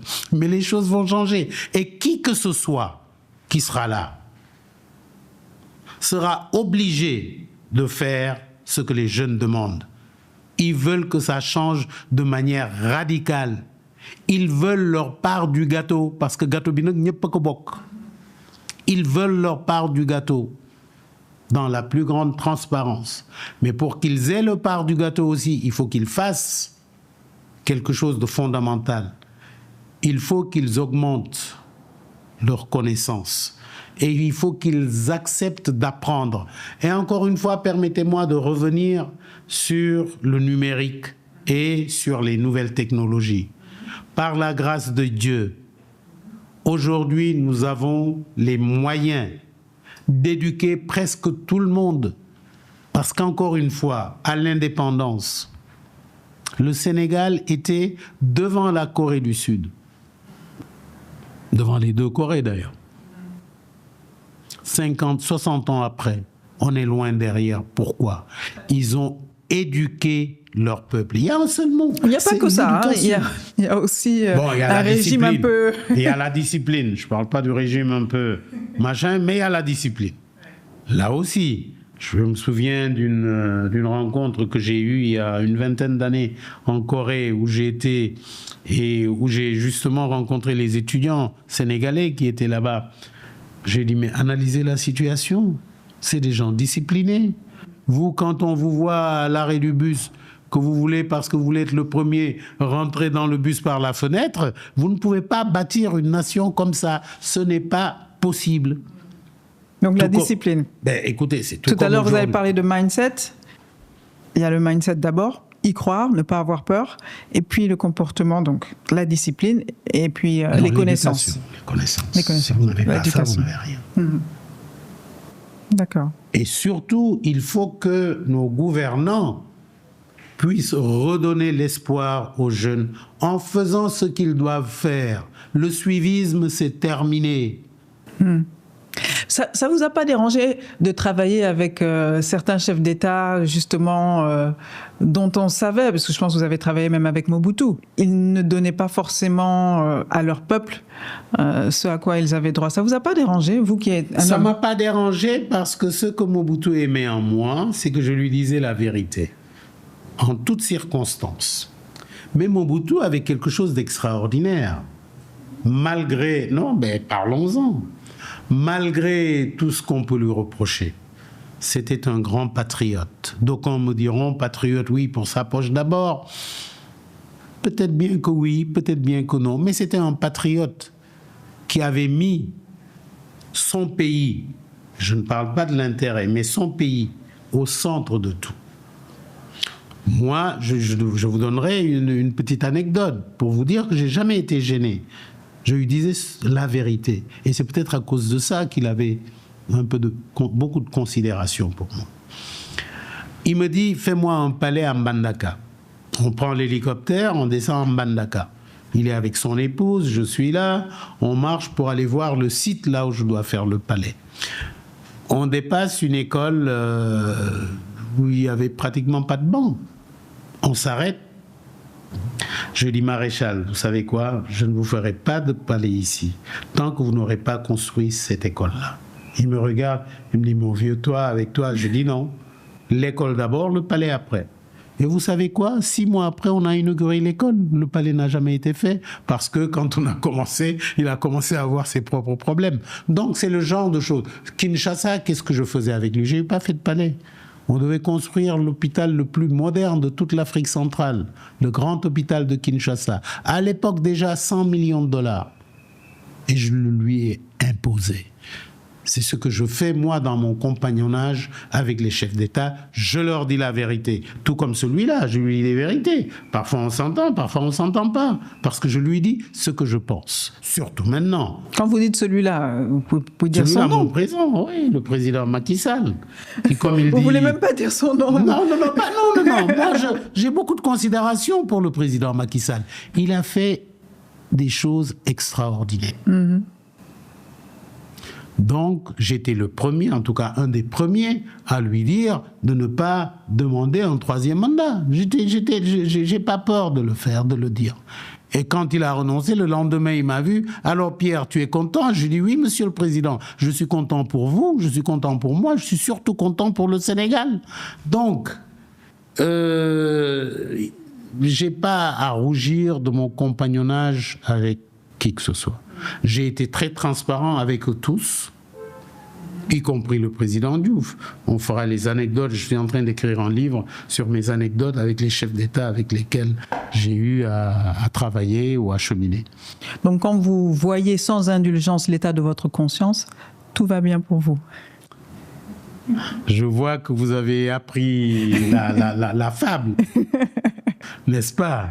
Voyons sans indulgence l'état de notre conscience. Pour moi, je dois avouer que, suivant mes appétits gloutons, j'ai dévoré force mouton. Que m'avait-il fait? Nulle offense. Il m'est même arrivé de manger le berger. Je me dévorerai donc s'il le faut, mais je pense qu'il faut que chacun, comme moi, puisse faire ce que je viens de faire. Ça, c'était il y a 70 ans. Ça, il y a 60 ans. Ça, c'est l'amoureux du théâtre. Absolument. Est-ce que vous avez eu vraiment des périodes difficiles? Parce que il y a une énergie, une passion qui est extraordinaire quand même quand on vous regarde jusqu'à aujourd'hui, quand on vous écoute parler, quand on voit tout ce que vous faites, tout ce à quoi vous vous intéressez. C'est quand même assez impressionnant. Est-ce qu'il y a eu des moments où c'était plus difficile, où l'énergie était moins là?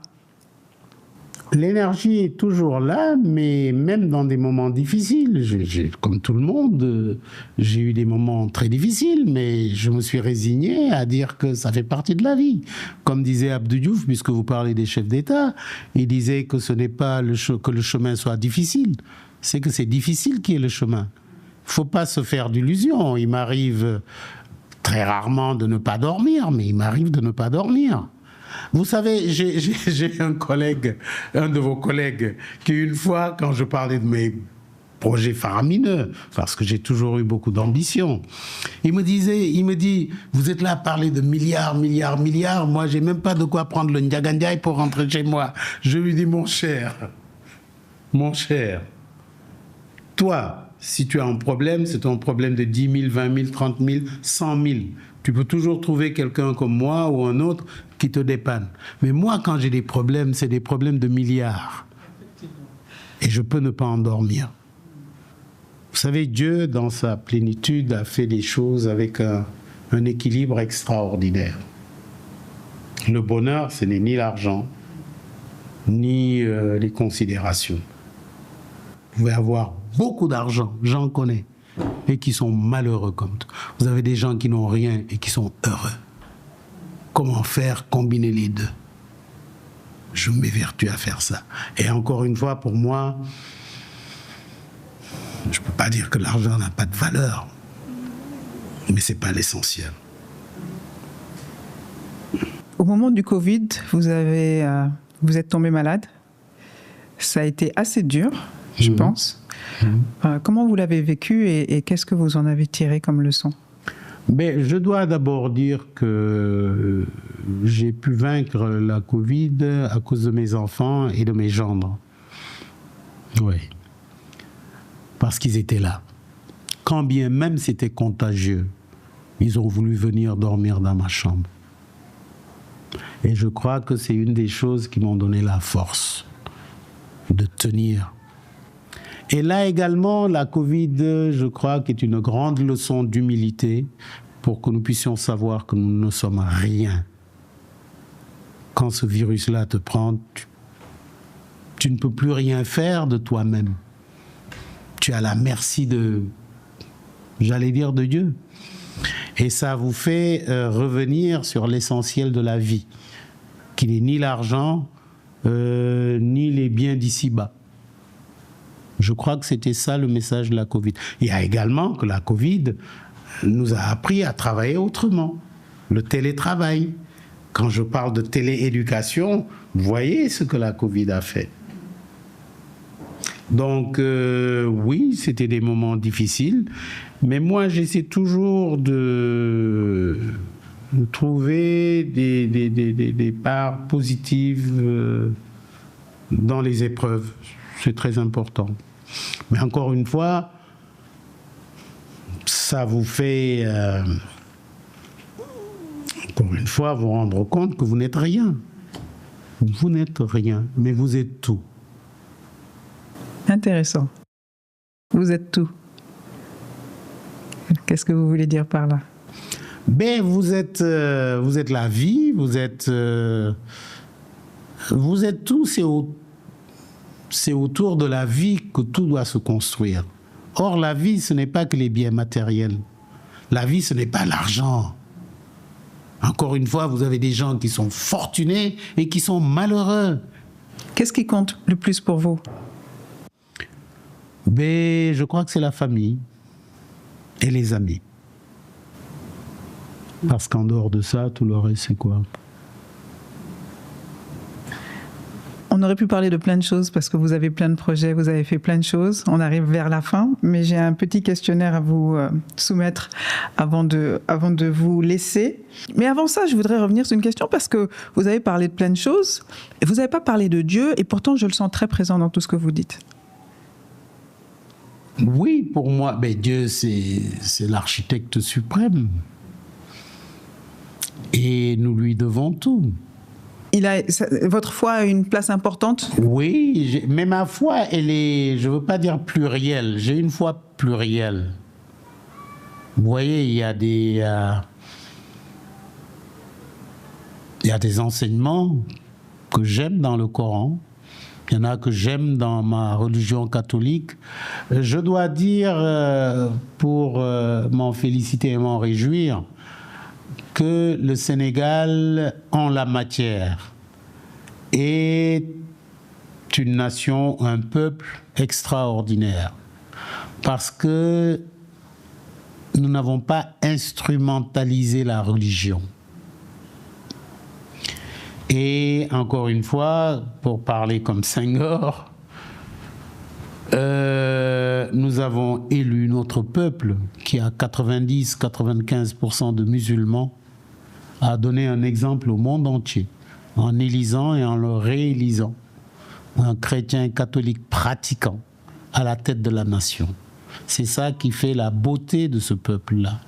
Et donc pour moi, la religion, elle est plurielle. Je suis chrétien, j'aurais pu être musulman. Trois de mes gendres sont musulmans. Plus de la moitié de mes petits-enfants sont des musulmans. Je prends ça comme une richesse du Sénégal. Donc je crois en Dieu, oui, mais je ne suis pas un fanatique de la religion. J'essaie de faire ce que la religion enseigne. Faire du bien, ne pas faire du mal. Toutes les religions révélées le font. Et pour moi, c'est ça le fondement de la religion. Faire du bien, ne pas faire du mal. S'éloigner des gens qui peuvent vous amener à faire du mal. Et également, considérer l'autre comme soi-même. Ce que tu veux pour toi, il faut le vouloir pour l'autre. Tant que tu n'es pas capable d'avoir cette générosité-là, à mon avis, tu as raté une partie de ta vie. Vous êtes quelqu'un d'assez pudique. Quand on discutait pour cette interview ou cette conversation, vous m'avez dit, moi, j'aime pas parler de moi. Oui, assez pudique. C'est une protection, Non, je ne sais même pas. C'est parce que, au fond, je me dis... vous savez, parfois, quand on parle de moi, je me retourne, je dis, mais de qui il parle? C'est pas de moi, quand même. Non, c'est... je ne sais pas comment vous expliquer ça. Je suis moi, j'aurais pu être quelqu'un d'autre. C'est comme ça que je le prends. Je suis moi, mais j'aurais pu être quelqu'un d'autre. Et vous savez, j'ai mes vrais amis, mes grands amis, c'est les amis que j'ai depuis 60 ans, dont certains n'ont pas matériellement réussi comme moi. Et je ne peux pas les voir manquer de quoi que ce soit. Je ne veux pas ça. Parce que j'aurais pu être comme tout le monde. Comme dirait l'autre, hein, j'aurais pu être maçon, je suis architecte. Avec tous les établissements, les monuments et les bâtiments que vous avez réalisés, duquel vous êtes le plus fier? Ah, ça c'est une bonne question. Moi, je crois que je suis fier des choses qui vont arriver. Les villes nouvelles, on n'en a pas parlé. Nous avons pu sortir un modèle économique unique que je suis en train d'essayer de faire implanter dans... C'est toujours basé sur le foncier, comme vous l'aviez fait pour le Monument de la Renaissance. Oui, absolument. Bien entendu. Et je dois dire que j'en avais déjà parlé à nos autorités ici, qui ne m'ont pas suivi, malheureusement. Mais je pense que dans quelques années, quand ces villes nouvelles... Notamment le projet de Kitoko, je crois, Kitoko, à Kinshasa. En RDC, Kitoko, Lungi qui va commencer là, incessamment sous peu, en Sierra Leone. Incessamment sous peu, c'est quand? Parce que bon... on a fini les plans. On est pressé de voir. Hein? Dans un an, vous allez voir des chantiers démarrer. Wow. Dans moins d'un an. Dans moins d'un an, ça démarre. Et la ville est terminée quoi, dans quel horizon? Bah, une ville, elle se termine jamais, Oui. mais on en verra dans 5 ans, vous verrez, vous pourrez circuler dans Kitoko si on nous suit, parce que là également, il peut y avoir des problèmes. Je n'en dirai pas plus. Mais dans quelques années, oui, vous pourrez certainement être dans Kitoko, dans Lungi, peut-être dans Futuro, en Angola, ou peut-être ici, au Lac Rose, parce qu'on va reprendre notre projet du Lac Rose. Ah, vous allez le reprendre? Ah oui, c'est sûr. C'est sûr. C'est sûr. Ok, ça c'est très intéressant ça. Oui, on va, en fait, ce que nous avions voulu faire du Lac Rose du temps du président Wade, nous allons remettre ça sur la table, parce que c'était un projet structurant, c'était un bon projet. Donc Vous pouvez vous nous dire les grandes lignes?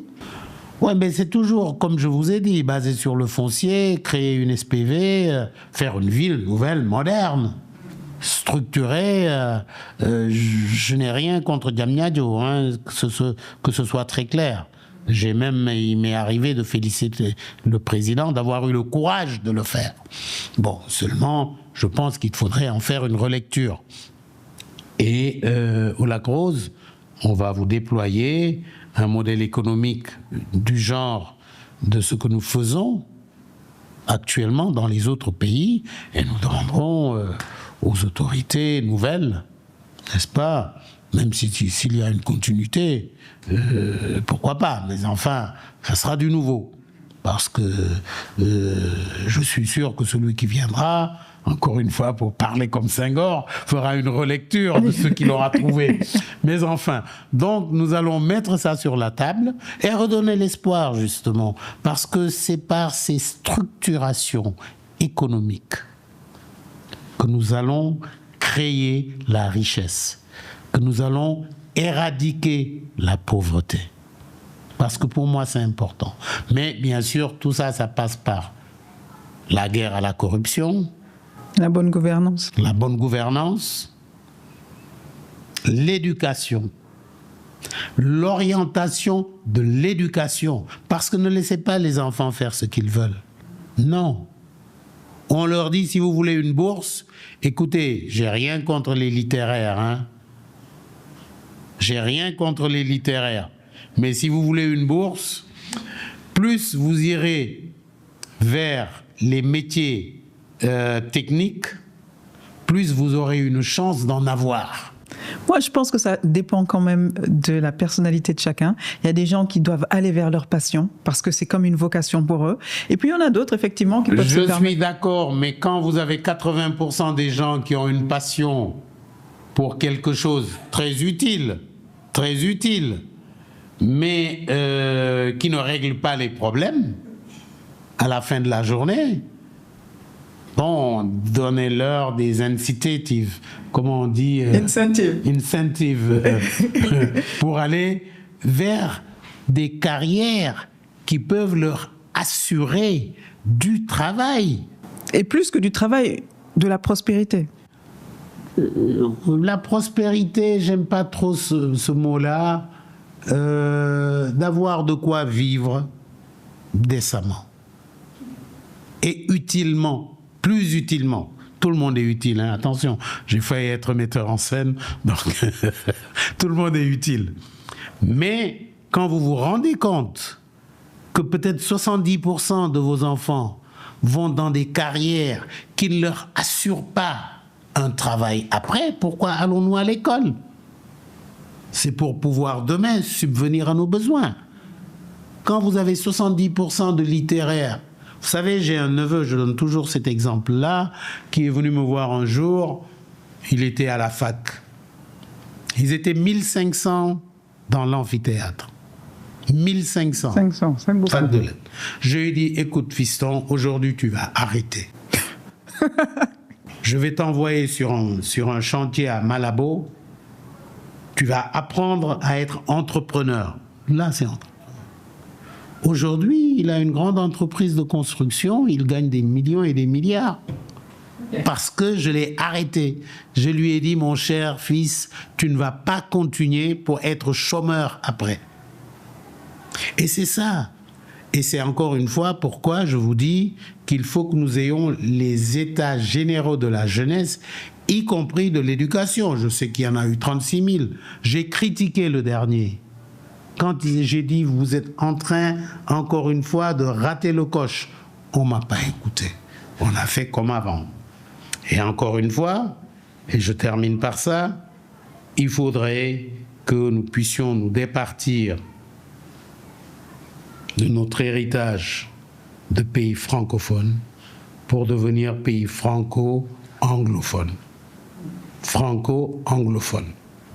Parce qu'encore une fois, si vous ratez le coche de l'éducation, demain, c'est les Pakistanais, c'est les Turcs, c'est les Philippins qui vont venir travailler sur nos plateformes. Et c'est demain, malheureusement, c'est déjà aujourd'hui. Regardez, demandez qu'on vous donne, dans le cadre de notre pétrole, là, des plateformes que nous avons déjà, les nationalités des gens qui y travaillent. Vous allez être ébahis. Si vous ne parlez pas anglais, vous ne pouvez pas avoir la forme. Et c'est là où il n'y a pas... Bon, je critique souvent le gouvernement, mais l'IMPG, c'est déjà quelque chose de bien. Institut national du pétrole et du gaz. Mais j'ai demandé au directeur de l'IMPG, que j'ai vu, parce que c'est nous qui faisons le projet, quand même, il leur arrive de nous laisser travailler. Quand vous dites vous, c'est avec le club des investisseurs ? Non, c'est vous, groupe le Atepa. cabinet Atepa. Ok. C'est nous qui faisons l'IMPG. D'accord.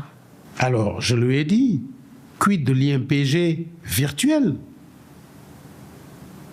Qu'est-ce que vous faites ?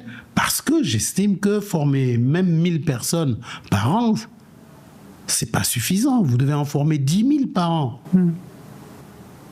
Donc, créez-moi l'IMPG virtuel, pourquoi pas, avec les nouvelles technologies. Et c'est la raison pour laquelle, encore une fois, pour revenir sur ce que nous avions préconisé avec le président Wade, les fameuses cybercases. Et là, nous travaillons sur des cybercases en conteneurs. Vous venez, vous prenez 3, 4, 5 conteneurs, vous les déployez, vous avez l'énergie solaire, vous avez les panneaux qui sont déjà dans le conteneur, vous les déployez, vous avez la connexion, etc. Pour parler de connexion, quand vous avez une entreprise comme Orange, d'abord, ils ont intérêt à nous refaire le réseau parce qu'il ne marche pas.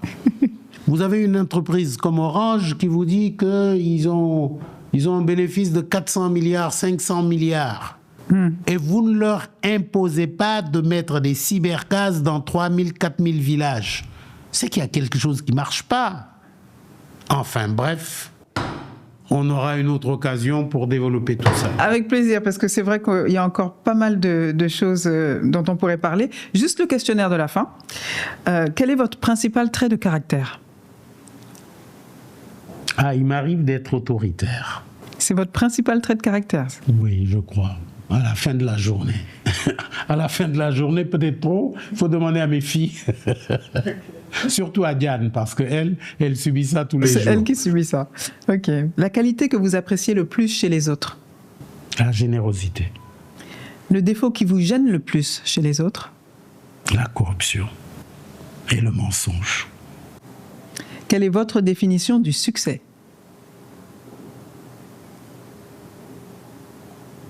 Être utile à sa société, à sa famille, peut-être et pourquoi pas à soi-même. Qu'est-ce qui vous rend heureux ? Le bonheur des autres. De quoi avez-vous peur ? Rien. Ça, vraiment. Alors là, rien. Si vous deviez choisir entre les deux, vous préféreriez être la victime ou le coupable ? Ni l'un, ni l'autre. Et quelle est votre devise, si vous en avez une, ou bien une citation qui vous tient à cœur ou... Sky is the beginning. Merci beaucoup, Monsieur Goudiaby. Merci, ma fille.